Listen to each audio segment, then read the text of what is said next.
We've been stuck in traffic for 8 hours now. If we leave our vehicle, we will die. My wife Lauren is in her car right behind my truck with our 2 cats, but I can't get out and see her. The last guy who got out was shot in the legs and then run over by a tank. The drive was beautiful most of the way, and Lauren and I spent a lot of time on speakerphone with each other.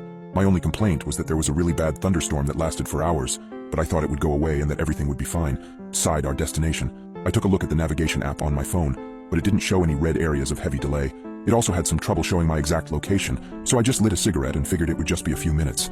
After about 15 minutes, I called Lauren. "How's it going back there?" I asked. In the background, I could hear our cats going nuts. "Not great," said Lauren. "Do you hear Hanky and Hattie howling? They started up as soon as the traffic began." "What's going on?" "Must be an accident that just happened. My phone usually gives me a heads up if there's planned construction or something."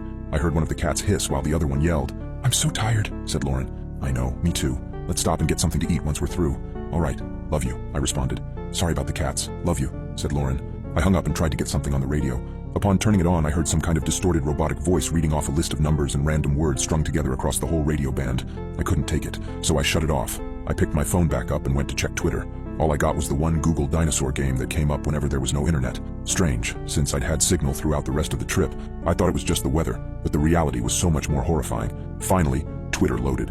After a half hour had passed, I started to get antsy, and so did everyone else. People were sticking their heads out the window to try to see what was going on, but it was no use. The line of cars seemed endless. A few people got out of their vehicles to try to get a better look. I got out too and started walking to Lauren's car. When I was halfway there, a voice cut into the air. It sounded like someone shouting through a bullhorn. "Return immediately to your vehicles. No one is permitted to be outside. This is your only warning. If you do not heed it, there will be severe consequences." "What the F is going on?" some guy shouted in a thick Boston accent.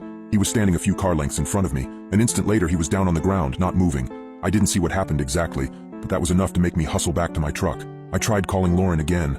When she answered, all that I could hear were broken flashes of the cat screaming and Lauren sounding scared and begging to know what was happening. "I don't know," I said, not sure that she could hear it. "Maybe they're searching for a criminal or something. I don't know."